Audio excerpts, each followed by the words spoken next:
Hi, everybody. Welcome back to another episode of Beyond the First Chapter. I am Carmen. I'm here with my bestie Olivia and my cousin Jolonda. And say hello, ladies. Say hello. Hello, ladies. Hi. This episode, we're going to be talking about his voice, his absence, his shadow, the men who shaped us. Our fathers or their absence left fingerprints on the women we've become. In this episode, we open up about the roles our father figures played in our childhood and how they have shaped the way we show up in our relationships and in our friendships and the way we see ourselves. Whether his presence or distant or supportive silence or completely unknown, the impact still shows up in love and trust and boundaries and protection. So, this is about honoring the truth and understanding and the connection between the men who raised us, and the women we are still becoming. So, I have some questions that have been given to me by Olivia, and I'm going to dive right in with our first question. What role did your father or male figure play in your childhood? So, I'll start off first. So, my father was very present in my life. Um, my father was, oh my gosh, my father was everything to me. I was a daddy's girl. Um, he raised my older two sisters. We have two sets. It was my mom had two sets of kids, two daughters that she had when she was younger, and then my sister who's closest to me, Carolyn, who she had with my father. And he raised all four of us.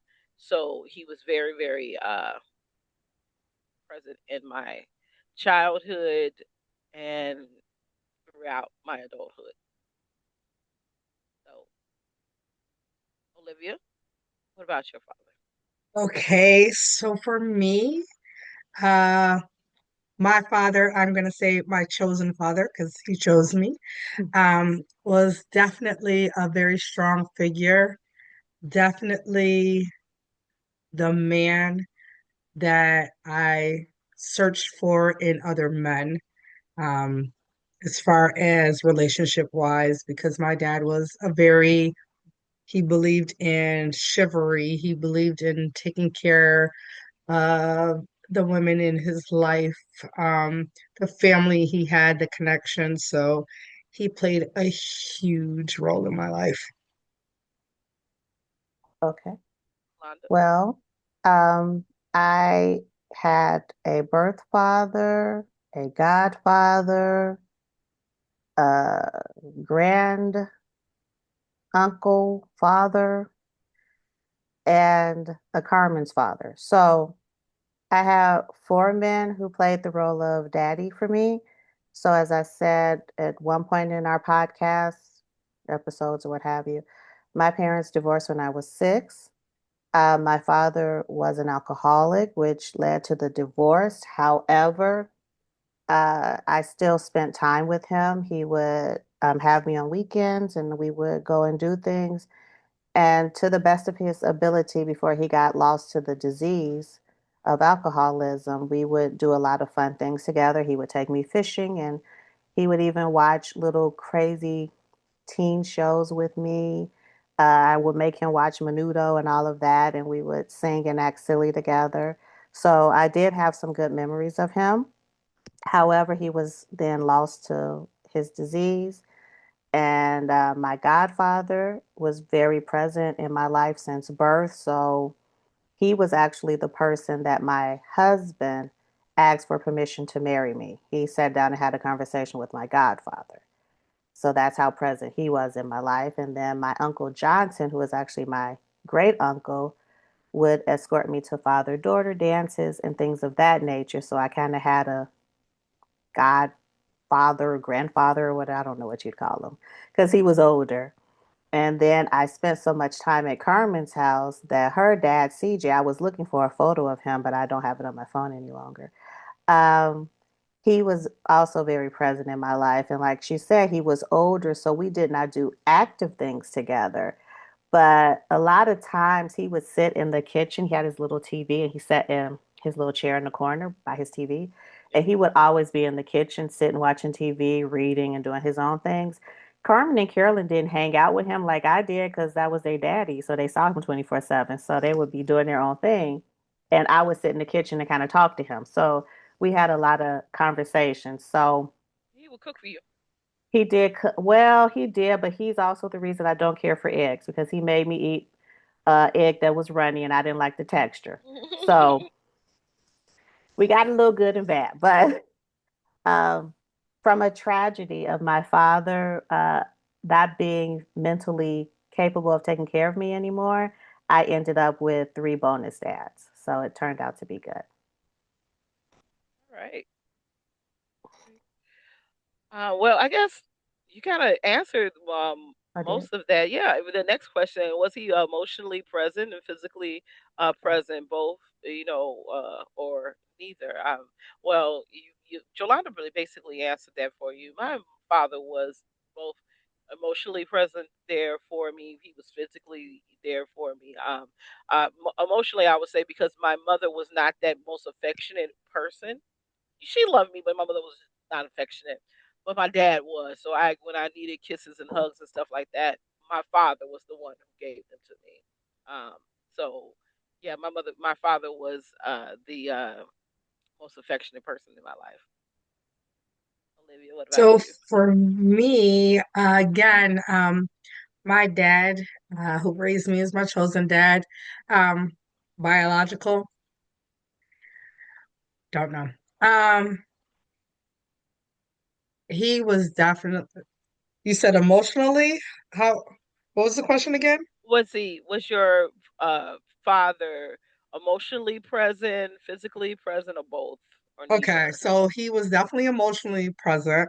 He was physically present uh in my life. I learned a lot of things as a parent and as a teacher. I learned from my dad. Um, he taught me how to dance. He introduced me to music, uh, like a lot of stuff. He really he was very loving to my mother, showed me how a man's supposed to love a woman. Um, so yeah, he was very present and very emotionally present too. My daddy taught me to dance too. My daddy was, yeah, he was a good dancer. I remember dancing with him at my eighth grade dinner dance.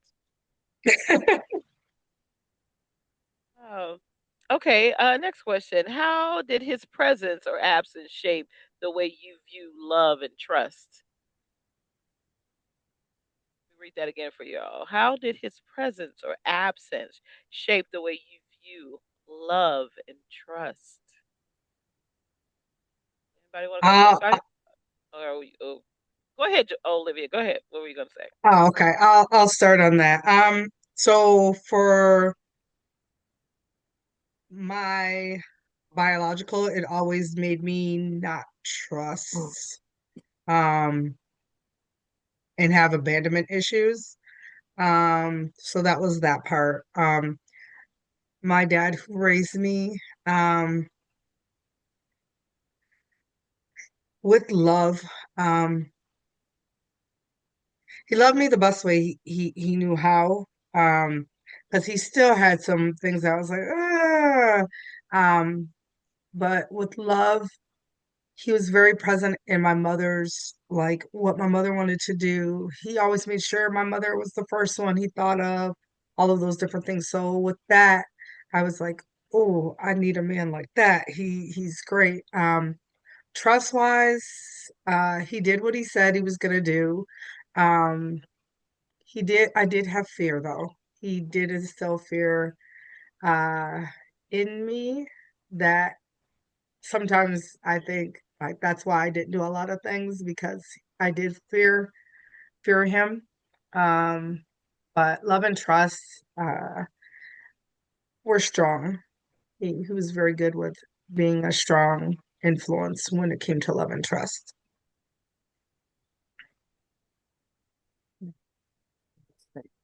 Uh,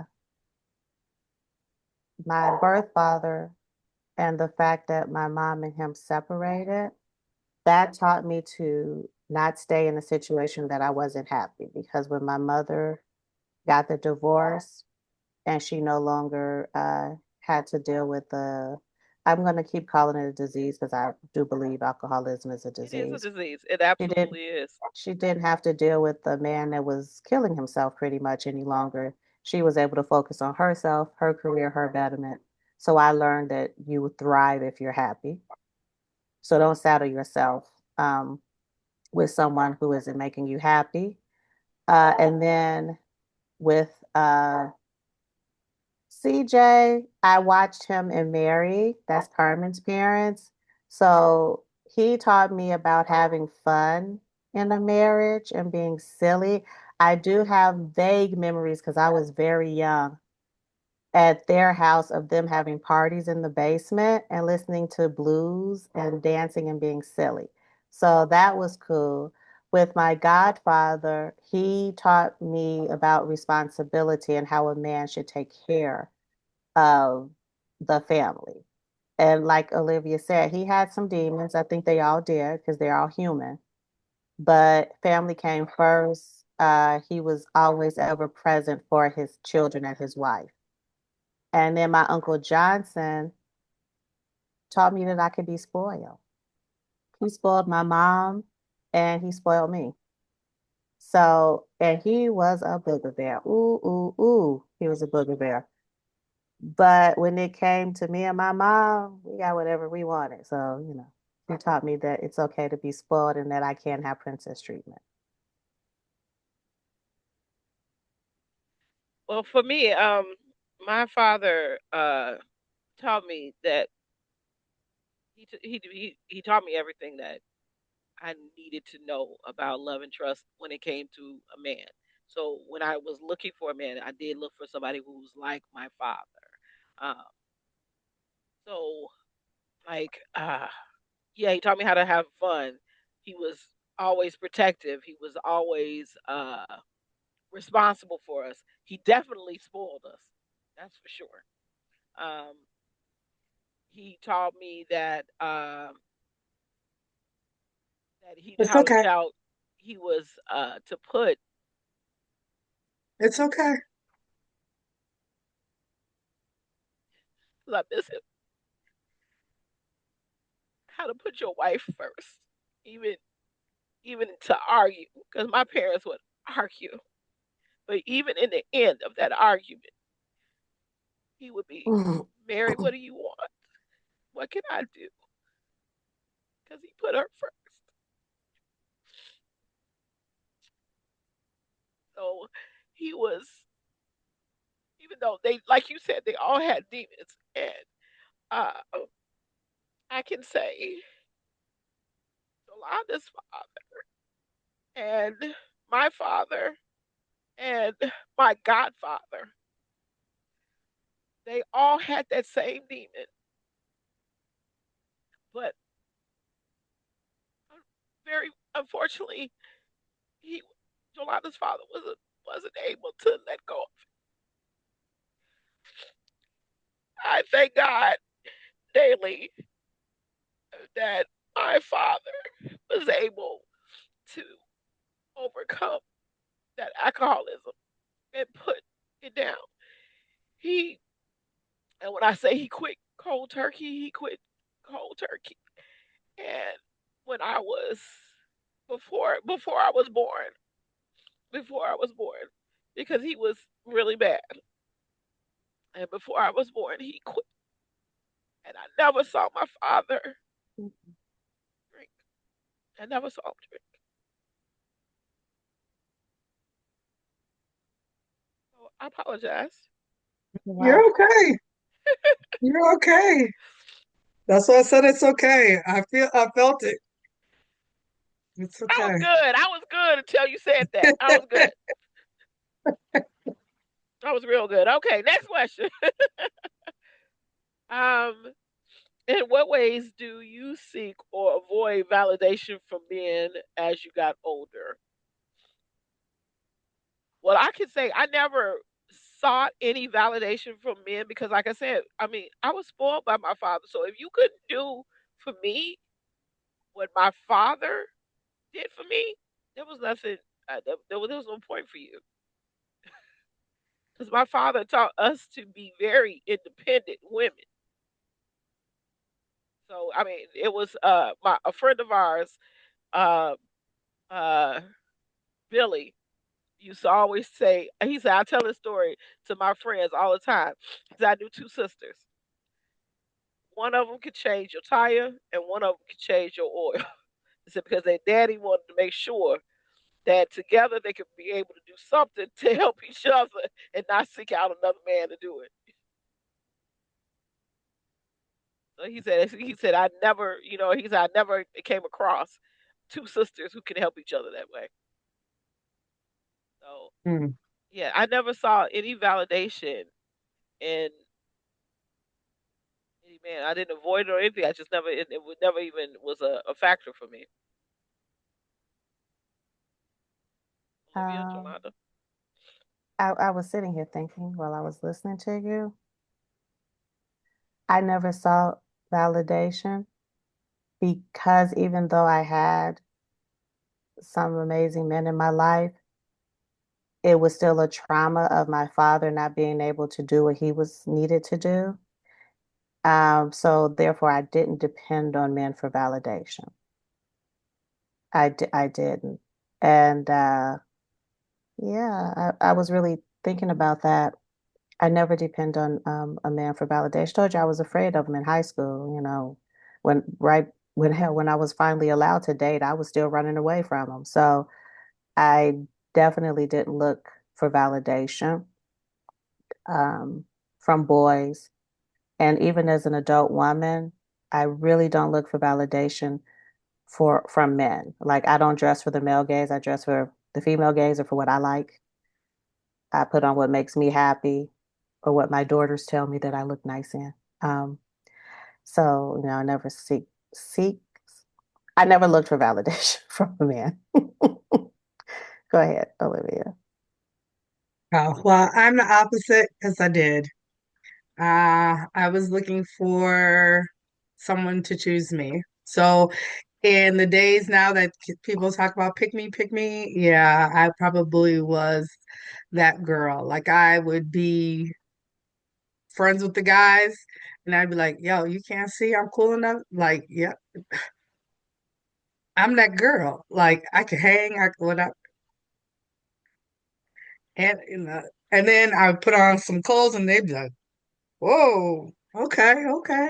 So yeah, I definitely abandonment was definitely an issue for me. So having what they now call ghosting was like a big thing for me. Um, and validation of being chosen. So like if I was talking to somebody and I'd be like, "Hey, so where are we going with this?" And they'd be like, "Oh, we're just talking." Mm-mm, no, if that's the case, then that's all right. Or I remember the first one, this one guy that I met, and I remember like it was like one of those movies where we saw each other and it was like, yes. And Oh, we saw each other, came together at the club and we were dancing, whatever. And then I was like, okay.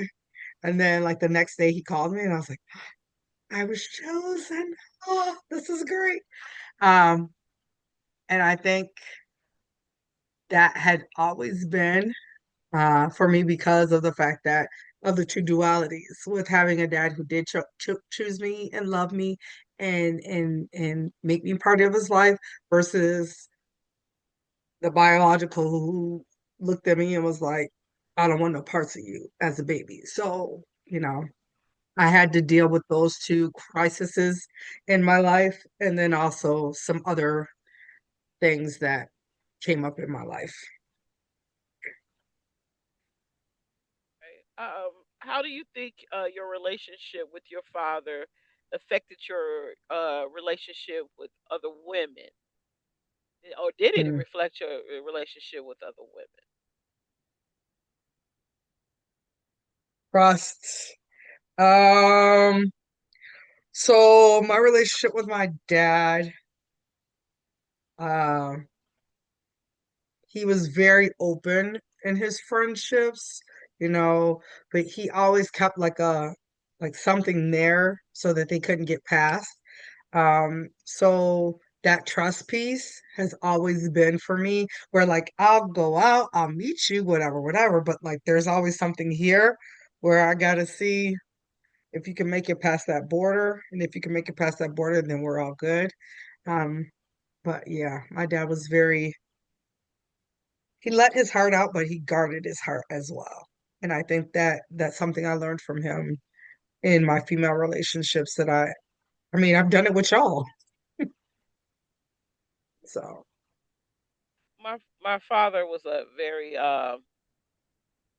played a background type of person. He was never outgoing. You know, not that I saw. Now, again, there was a time when he was the life of the party. You know, but I never saw that. I saw the shy and reserved CJ that was never, forthcoming, and what I mean, was so he was kind of like that. So in that case, me and my father were like totally opposite because I was the person. Oh, I was the person he was. I was the outgoing. I was the one who spoke first to everybody and said hello. And if nobody talked to me anymore, I would talk to the person I came with, or what I mean, or I would go about just la la la having a party by myself. You know what I mean? And if anybody cared to join me, then I would. But that was the type of person I was. So if what I mean? It's either join Carmen's party or Carmen's party by herself.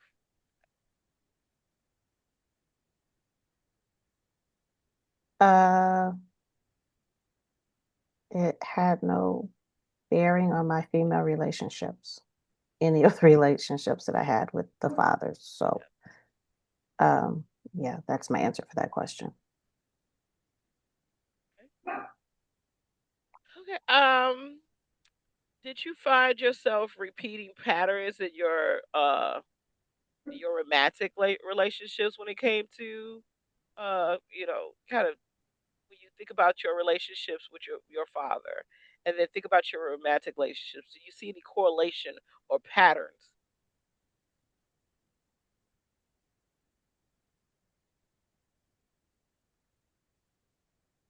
I don't think there was any pattern. I don't think there was any pattern at all. Or yeah, No. Uh, I know I eventually married a man a lot like my father. mm, I mean, a lot like my father. But well, I'm going to say, as my face has already said, no, no, uh, because because I didn't have a full-time person that was just in one love relationship, one intimate relationship with one woman for me to um, use to pattern my romantic relationships. It's all been a learn as I go. Um, yeah, no. What was the question again? I want to make sure that I'm answering the no, right? Say it again? do you see?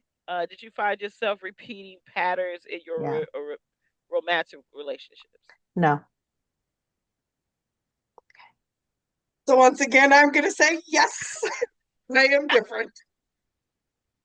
I'm the different one. Yes, I did repeat patterns. I repeated uh say it was the same person, different package, outside package. Um, yeah, I did. I was what my dad did, and he made it to the point where I know I'm supposed to be taken care of. I'm supposed to be protected. I'm supposed to be treated a certain way. And I looked for that in certain people. And they would love bomb me at first and do those things at first. And then after they showed their true colors, that was it. Um, yeah. Did you So yeah. tell them what you were looking for? Is maybe that why they kept doing the same thing? Um, I can say at the beginning of dating, I would say probably no, because I was still young. Hmm. Um, but when I got into my later teen years, into my 20s, I did. Um, Were you trying to make them into what you thought they could I be or always saw the should be? potential in everybody. So that's also my problem too, is I also always saw the potential in someone based on what they told me and what we discussed. This is what we're gonna do. This is how it's gonna be. This is the way it's gonna play out. And I believed in that potential. And when it didn't happen, it was like, what is this? Mm. So yeah. So I repeated patterns. Okay. Well, how did you reconcile what you lacked or received from your father with what you needed? With what? Who? Say it again. Well, how did you reconcile with the what you lacked or received from your father with what you needed?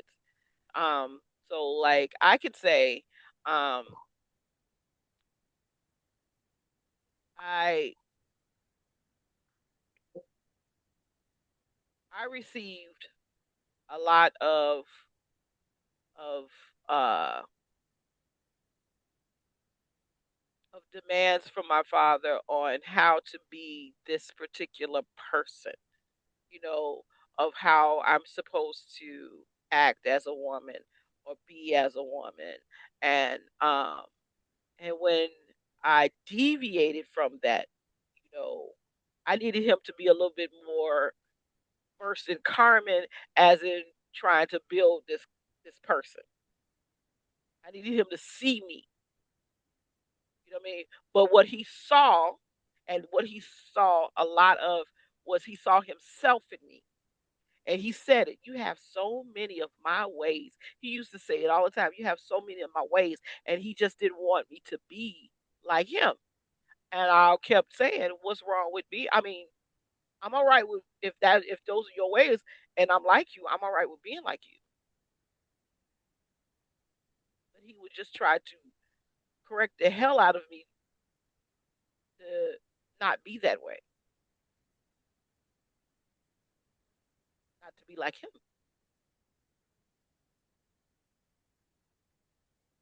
But he would everybody So would I'll say, go I'm his next. only son. Mm.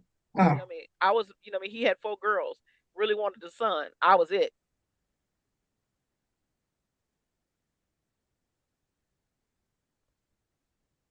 Go ahead. so I'll go next. So reconciling the lack of. So for me, lack of conversation. That's one thing my dad did not do. Conversate a lot. I remember the day before I was leaving for college, he woke me up. He came and we had this long talk, and that was the first time like he talked to me about like what college is about. I know you're gonna go out there, live your life, blah blah blah. But my dad was because I said so. You do it because I said so. I brought you into this world, I'll take you out. That was my dad. So for me, when it came to what I need, I always need to talk. But I've learned to adapt to not talking, because of not being talk to. So I've learned if you don't want to talk to me no more, okay, I'm not going to chase you to talk to you. If we don't talk no more, we don't talk no more. Um, how did I reconcile the things that I got? Um, I reconciled with being loved on, even when others can't see your potential. He always could see the potential in me when other people didn't. So having that, loving on me, uh, and before he passed away, saying that, like, I know, he told me, he was like, I know I wasn't the best, but I loved you as best I could. And you were always my number one. And that was really good to hear. So I was able to reconcile the fact that no matter what happened with biological or any other man, my dad loved me regardless. Hmm. I learned how to be self-sufficient. Huh? Self-sufficiency. I do not depend on a man. I know that sounds really funny coming from a stay-at-home mom, housewife, whatever you want to call me. But if my marriage dissolved today, I'm good. I can walk away because I'm good. So I learned how to be self-sufficient because I don't have a undeniable trust that you won't not be there. You know, like I said, my father was diseased. He died. You know, he died when I was in college. So he never got to walk me down the aisle or see me get married. He never got to meet his grandchildren. Um, my godfather died when I was in my early 20s. My Uncle Johnson died when I was in my early 20s. CJ died when I was like all my fathers are dead. So I learned that you can love someone, but don't think they're always going to be there. So learn how to handle it on your own. Um, and learn how to love someone for where they are and not look for the lollipops and sunshine all the time because it's not necessarily going to be there. You're either going to have to accept that person or you're going to have to walk away from that person. So that's what my relationships with my fathers taught me. That's how I reconciled it. Um, to be honest, I even read the question. The the reconcile what I was given, to me that's an oxymoron. I don't know how to reconcile what I got. So I can't answer that part. But to reconcile with what I didn't get from them, I learned self-sufficiency and to make sure that I had my own back and I was good. I could say that too. You know, just to think about back on how I answered it. I guess I can say that I mean, he was building this self-sufficient woman by teaching me all these things like I guess I mean that stuff that he would. Can you hear me? Better. Okay. Better. Teaching me these things that I guess he would teach his son. Because again, I was it. I mean, he taught me. He went out when he was fixing cars. When he was building that garage, he built our garage. He built our driveway. We didn't have a driveway. He put, I mean, he helped dig that out and had that concrete poured and everything. Um, I was there with him, as a little girl, as you know. So I guess reconciling the fact that I am the hustler and the independent person I am because of him. Okay, next question. How have you forgiven your father or are you still healing? I'll go first. Okay, go ahead. Yes, I did. So I think it was 16 or 17. My father is how I'm related to Carmen. So I was at Carmen's house for Thanksgiving. I always spend Thanksgiving at Carmen's house so that I could see that side of my family. I was there with, and he was there, and I just had a blow up with him. And I basically told him about himself and how he wasn't there for me and how he chose his disease over me. And I didn't appreciate that. Like anything I felt, I got it out. And I didn't really allow him to say much back to me. I said what I had to say, I got it out. I called my mother, told her to come get me, and I left. Um, then I moved on with my life, went to college. I still spoke to him, but he already knew, he knew what I felt because I just needed to tell him. He then ended up developing throat cancer, so I knew he was dying. So we had a heart to heart, and I explained to him, I forgive you. I'll never forget. And he he left this earth knowing that yes, I forgive you, but I will never see you as my father. So you're not daddy to me. You will never be daddy to me. But it is what it is. You're forgiven. And I moved on. So yes, I forgave him. Um, so yeah. What about the healing part? I'm healed. When I went off on him, that healed me. I had to get it out. And that was one of the first times that I did not worry about what other people thought about what I had to say. Your mom, your aunts, and all of them, they were not happy with me for saying what I said. But I didn't care because I needed to get it out because I had to. And I remember that was that my clearly. healing. Hmm? I said I remember that Thanksgiving clearly because when you called your mama, I left with you. Yeah. That was my healing, was getting that out. And it really didn't even matter how he felt about what I had to say because you messed up. I didn't mess up. I'm the child. And you need to hear this. I'm tired of everyone tiptoeing around Joseph because he's sick. You chose to pick up that bottle with your disease. So, yeah, I know I sound bitter. That's because I'm going back to that moment, but I healed in that moment. And I forgave him once I had my word vomit.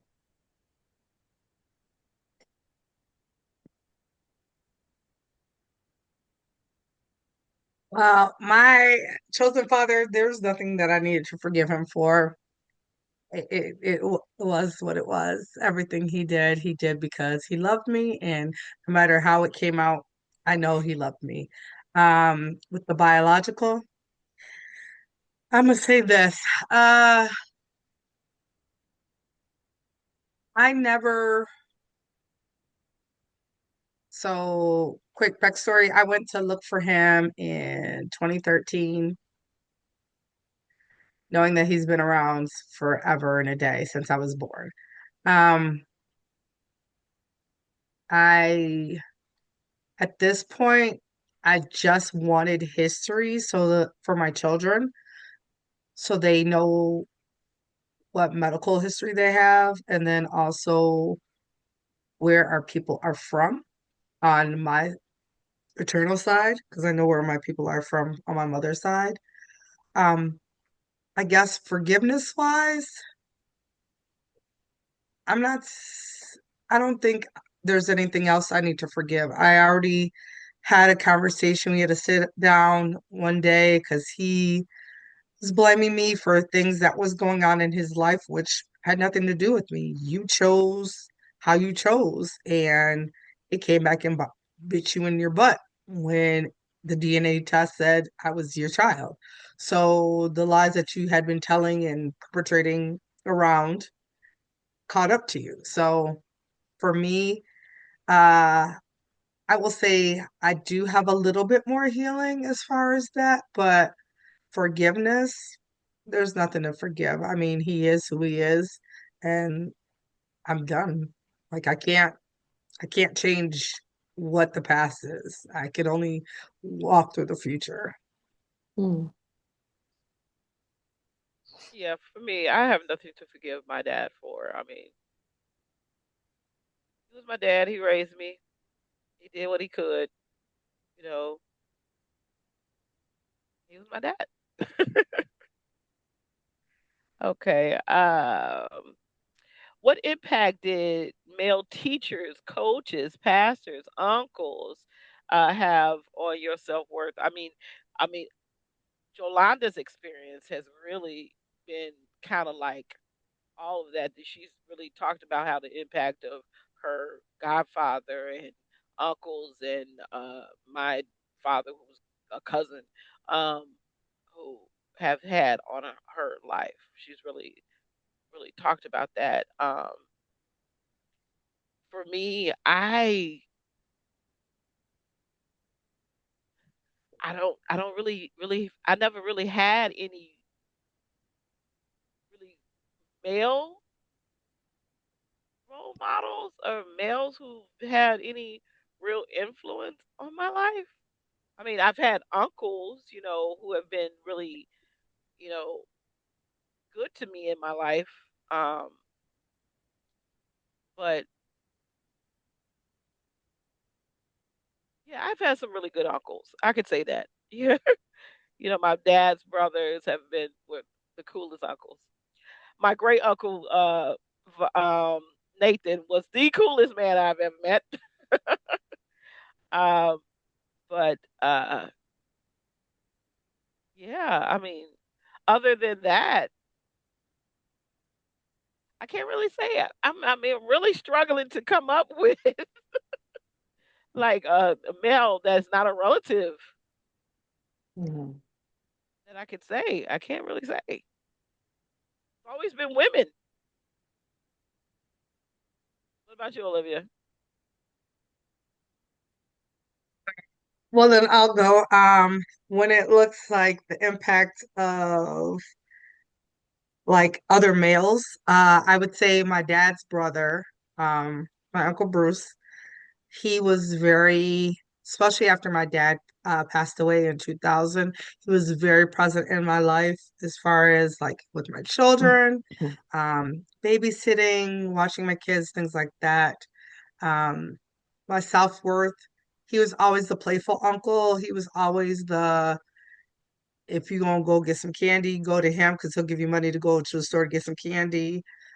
He always did stuff that my dad was like, no, they don't they don't need no candy. They don't need this, they don't need that. So he was very he always uh he always gave me a boost of confidence. So my He self-worth, was I the was funkle. definitely a boost of confidence. My Uncle Bruce, yes. He was the Um, funkle. yeah. The fun But uncle, the funkle. I only had, well, my basketball coaches, Mr. Roth, Mr. Conti. Uh, yeah, I won't speak on that part. My uncle's self-worth was good. Yeah. Yeah, well, I spoke about mine. Yeah.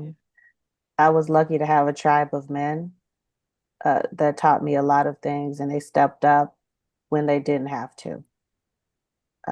So I really don't. I know this it's like pulling teeth with this topic, but we really don't have much to say about it. No. But yeah, I don't have anything more to say. And as far as male coaches, I wasn't I was always taught to be leery of strange men, and you were not my family, so you were a strange man, so you had no impact in my life other than telling me to run faster, jump higher, and go quicker. But yeah, they had no impact because I that was a definite taught, don't trust them. Don't go in the locker room alone with them. So those they never had a positive coaches never had a positive impact in my life. Mr. Jackson. Oh, okay. Rhonda and Gina's dad. Mr. Jackson um, lived down the street from us. He was the father of another set of sisters that Jolonda, Carolyn, and I grew up with, and he was actually a drama director for the Park districts of around Chicago, and he really was the one who kind of pushed us in that theater direction of kind of acting and stuff like that, and singing. Um, and so yes, so that is it was a push for five, and then it dawned on me, yes. So he was a very influential man in my life, Mr. Jackson, Dan Jackson. That's good. Yeah. Okay, last question. What did you have to, why did they look out on me? What did you have to unlearn and or now understand about love, leadership, and masculinity? Um, I don't know if I had to unlearn anything, but I know what I needed to, now I understand more is that um, I need to stand up in my I need to let some of my masculinity go because I was taught to stand in masculinity because again, I was taught as my father's son. He had daughters, you know what I'm saying? He taught me to be a strong woman, but he put a little extra in this last little one, you know, who said that I was Miss CJ Johnson because I was my father's son. So I had to turn loose some of the uh, independentness that I had just a little bit, just a little bit to allow to say, okay, to allow myself to be led a little. Just, you know what I mean? Just allow myself to be led in some directions. Jolonda, Olivia, anyone? Anyone? Anyone? What I Mm. understand now is that my dad was teaching me how to have tougher skin when it came to the world. Some of the things he said to me, some of the oh It's oh your turn Lord. to cry. Yep, your turn, your turn, No. your turn. So, so my dad came from old school, so like he would say, uh, I brought you into this world, I'll take you out of this world. He would say stuff like, sorry, daddy, but I have to say it.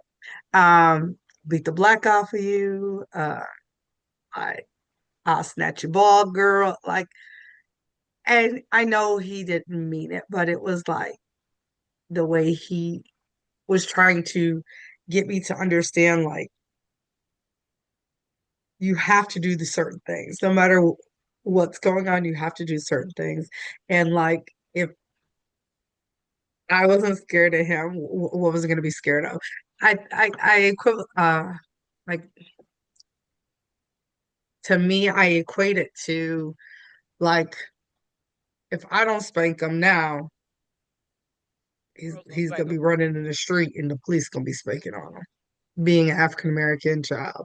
So I think that was my dad's mindset, and so I had to realize that what he said to me wasn't really to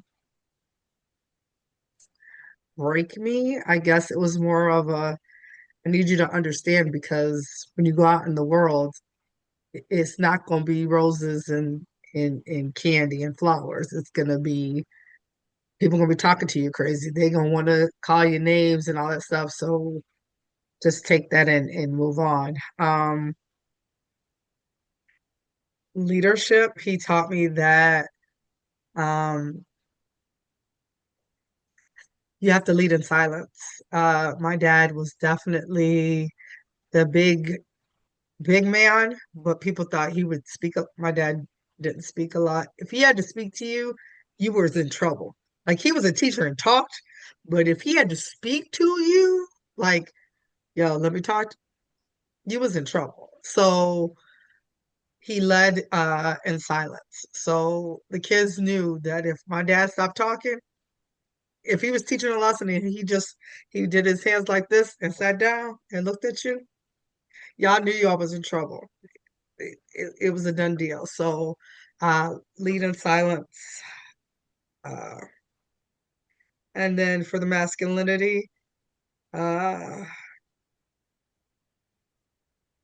he was a man's man. Like that's all I can say. My dad was a man's man. And I definitely looked for a man's man as a partner. Um, but my dad was definitely a man's man. And that's it.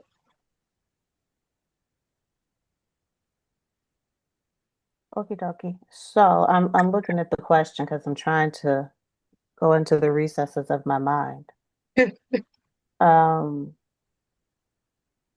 I unlearned what I unlearned is I had to relearn how to uh, trust that you had me. I had to learn that because during my developmental years, my father was not, he wasn't present. He wasn't fully present. You know, a weekend here and there is not fully present when the child is developing. And at that point, my my extra dads were not present because they had their own kids. You know, I was there. It was part time, so I didn't have that full time. So that's why a lot of the questions I have not much to say because I didn't have that full time dad. So I don't really have knowledge in this area. Um, Leadership, I got that from my other dads, which was even if they were messing up uh, outside the home, their home was taken care of. They made sure that the home was taken care of, that the wives and children within that home did not go hungry. The electricity was on, the water was on, there was food.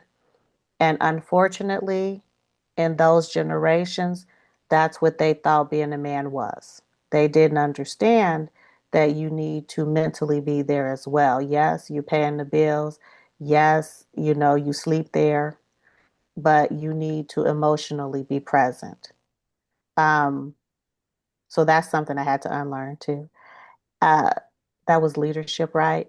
And masculinity, I think that is just all a big ball. So, yeah, the relationship I have now is different from the relationships I saw because I have someone that's in my home 24/7. As I say that, and he's on a business trip, but he still lives here, he resides here.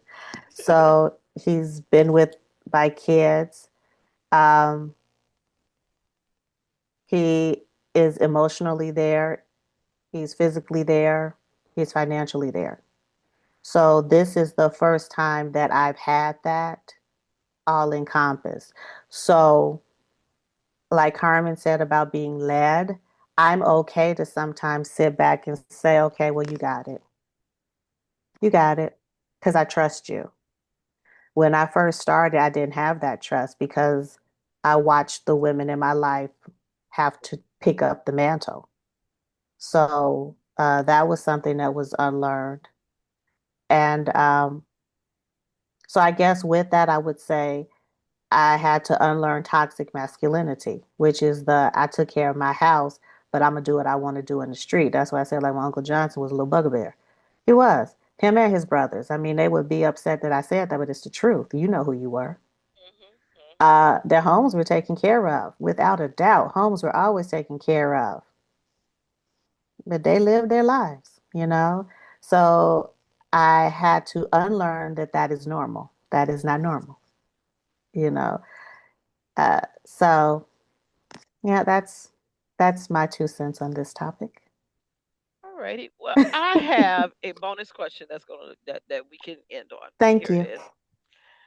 And I appreciate you all being so open and honest with me. And I got one that's going to be it's kind of a fun end to this segment.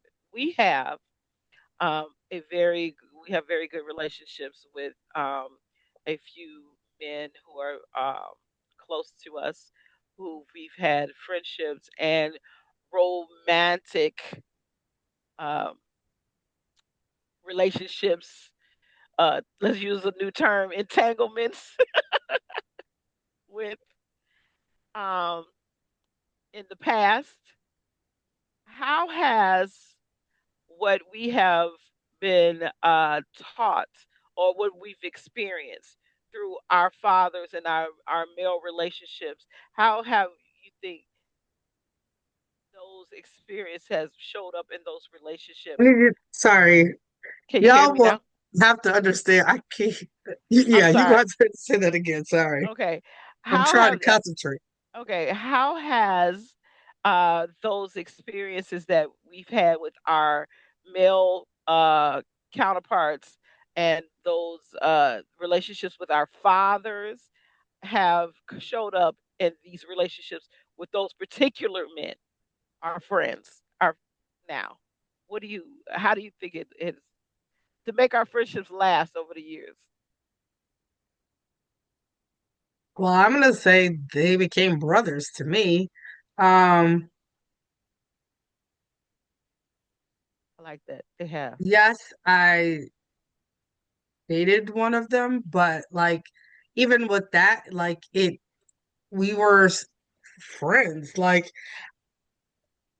I for me, because I was coming from up here to go down there to see you guys, like we said in the last episode, um we were escaped. We were escaping. I know I was escaping where I was at to be free, and they were escaping from where they were at to be free, and we were vetted. They were vetted guys, and we were vetted girls. Um, so for me, my dad trusted them. Um, so if my dad trusted them, it was okay. That's why I said they're more like brothers because my crazy thinking in my head as a teenage girl. If my dad likes him, oh my God, is he really cool for me to date? Like, I was one of those girls. Um, so for me, it was more of the taking my dad's cue of watching these guys. How do they treat women? How did they, if they opened the door, if they were chivalrous, if they bought things, like all of that kind of stuff. I saw that in them as our friends, um, from the time when I met them all the way until now. They were raised the same way we were raised. So they had a lot of the same values as my father. So that was the reason why till today, right now, if any one of us called them and said, hey, this, and this, we need your help, they would be there to help us. Only because of the way they were raised and the way they were mentored by their own fathers. I don't know Hmm. if that answers the question, but Does that's what it I does? see. Hmm. Jolonda. Uh, I have no answer to that question because I'm going kind of piggybacking on Olivia. None of my fathers ever met any of them. Only my mom did. Uh, I can say this. I'll give an answer. They they are good fathers to their children. Hmm. Um, I notice in them the lack of toxic masculinity, the presence in their life, even if they're not still with the mothers for whatever reason, they're ever present in their children's lives. Um, and they're actually good men. They're decent men. I would not be ashamed or embarrassed to say that I know any of them. You know, whether they're at their high or their lows, whether they're sick and going through a really dark moment, I'm not ashamed or embarrassed to say that I know them because they all try their best and they love the best way they can. Um, yeah. So sorry, I had a gnat. Um, but yeah, and then Carmen had also mentioned about having entangles. So I entangled with the one person that Olivia entangled with. That was something we had in common. But that was like a teenage, for me, it was a teenage, I'm not even gonna say crush relationship. It was just, An entanglement. I mean, no, an entanglement to me, when I hear the word entanglement, that is a sexual relationship. I didn't entangle. I don't even imply a sexual relationship with. I mean, because I implied the entanglement in the sense of the definition of the word. The entanglement is that in the fact that you and Olivia and that person were all the relationship is intertwined. That Oh, Okay, you know what I'm the saying? that first time, okay. what the first time I ever heard entanglement as far as relationship who was Jada Pinkett Smith, and that Yeah, little me boy. too, So definitely. that's why I was looking like, Right, I know, but you know what I mean. You know what I mean. I You don't have never to entangled with these necessarily. men. You know what I'm Okay. saying. You don't necessarily have to say it's a sexual relationship, but the relationship was, it was implied that you had the same relationship with him. She also had the same relationship with him. It was, what I mean. It was romantic in a connotation, No, kind of, no, kind of, I'm gonna stop you. and it It might our have been. relationships were different. So we can say his name. It's not a secret. So Olivia dated Joseph, and I dated Joseph.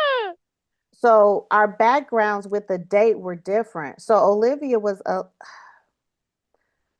and Joseph's relationship did not have outside negative influences. Me and Joseph, our relationship had outside negative influences. His mama didn't like me.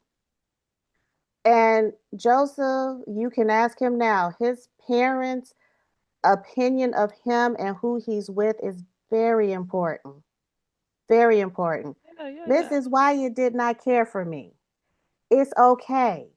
He's still my friend. Olivia looking with the scrunchy face. That woman didn't care for me. It was no secret. I'm looking at his Oh, scrunchy face for another a reason. different reason. Okay. She Has didn't care nothing to for do me with that. because she didn't care for my mom. Really had nothing to do with Jolonda. My mom didn't care for her, even though she liked Joseph. But that's outside influences. So Olivia and him were probably able to get closer than I was with him. He always stayed just a friend. I think we might have gone on 2 to 3 dates. And we had nice dates. We had a good little high school time. He came and picked me up in his mama's car, and we went out to eat pizza or went to the movies, and we came back. So we never got beyond, I think we might have pecked. We might have pecked. He came over to my house once with Joey. And then at that time, our other friend Erica was there, and we all watched a Disney movie in the basement. Come on, guys. So Oh my it's god. But it. it's so. But those are all still experiences with those males. You know what I'm Yeah, saying? okay, I Those can are still accept all that. those experiences with those males. I can say that those were those relationships with those particular males. Even one of them was a first for me for everything, and um, so, what I mean, that relationship was a building block for me. I can definitely say it was a building block for me to know exactly what it is that I wanted and what I didn't want. And then it was also that turning point for me to go and go boom.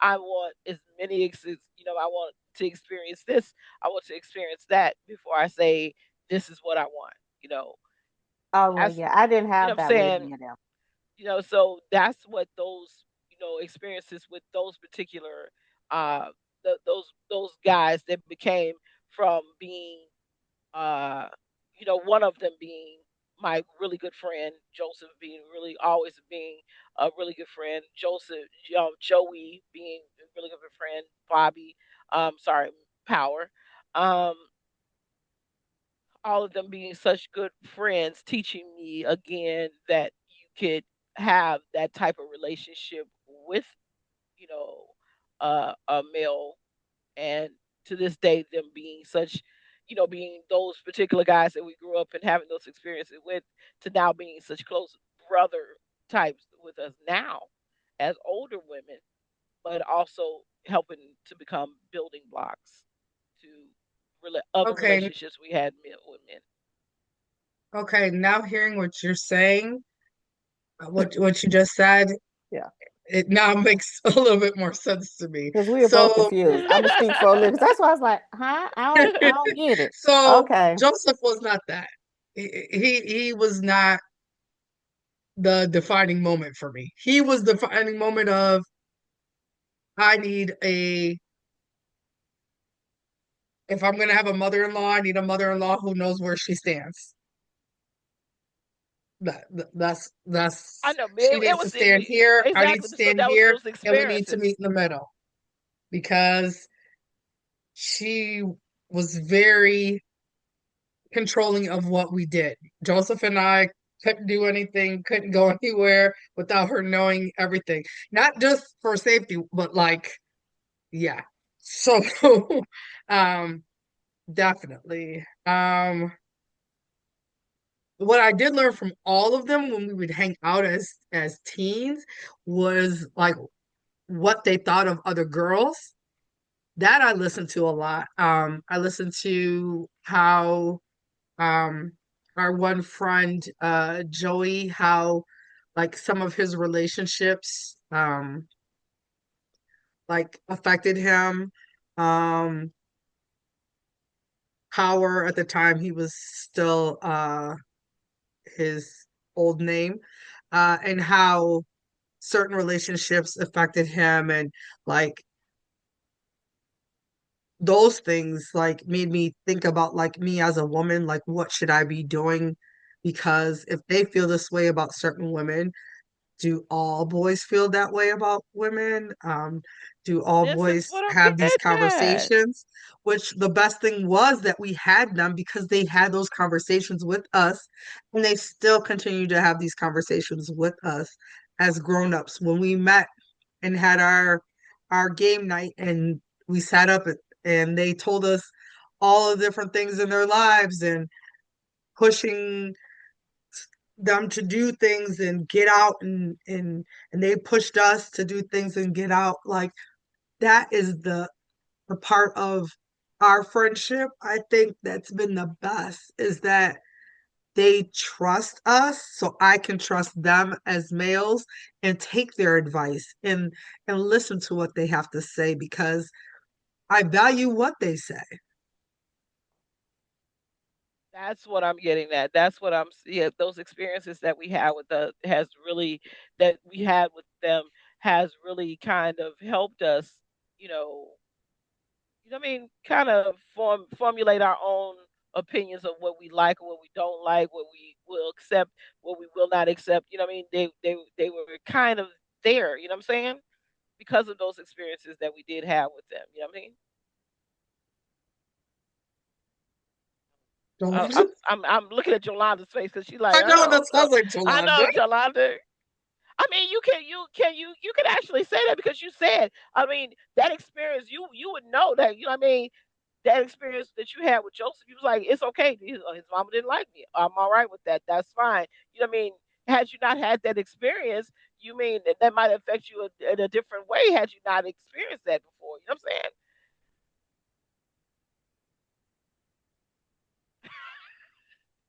I don't know. What I can say is it was always nice once we got to a certain place in our relationship with them as boys. We had our circle was larger than the seven that's left. It was larger, and everyone else has fallen out for whatever reason. Moved to different states. We you have falling outs. Personalities do not align anymore. But it's seven of us left that will still talk to each other. And it had been years. We had a break of years, that we didn't speak to each other because we were living, we were raising children, we were having careers, we were doing whatever. I will say it's nice to be able to have a friendship with men who have very different ideals than mine. We very different ideals. And to still be able to have a non-toxic relationship and see masculinity from different viewpoints. And like Carmen, I don't know if it was Carmen or Olivia, apologies. Like my sister said, we can call them and have a conversation. The next time I'm in Chicago, hopefully we all can sit down like we did before and have conversations and, catch up on what's going on in each other's lives. And again, we're all at different places, we're all coming from different lenses, but we can still have open and honest relationships. So my face, Carmen, wasn't like I disagree with you. I'm just trying to understand. I mean, we're different people, so we see things differently. So I'm trying to hear what you're saying and process what you're saying and then relate to what you're saying so I can say something about what you're saying. Gotcha. And that's what I took that face for. Cause Okay. like I see the wheels turning. I'm like, what you got there going over there Yeah. over there? Yeah. So I was like, What you got over there? okay. But yes, it's a lifelong friendship and it's always different when it's with, I would still call them boys. These are grown ass men and they're still the boys to me. Right. So They will always be our boys, they're even the though boys. they will always So be our having boys. relationship with boys is different, but I can say, oh boy, oh the parents, I don't want them to hear this because they're gonna think that, oh, we didn't do nothing wrong. The helicopter parents that we all had turned out some very well adjusted, really good adults. Like I said, I'm proud to say I know them. Like they're good people. We're good people. So yeah. Well, with that being said, I am glad to know you good people too. And I'm glad that we have those good men in our lives as our friends. So again, this has been a great conversation. And thank you all for joining us for another episode of the next chapter. We'll see you next time. Bye. Bye.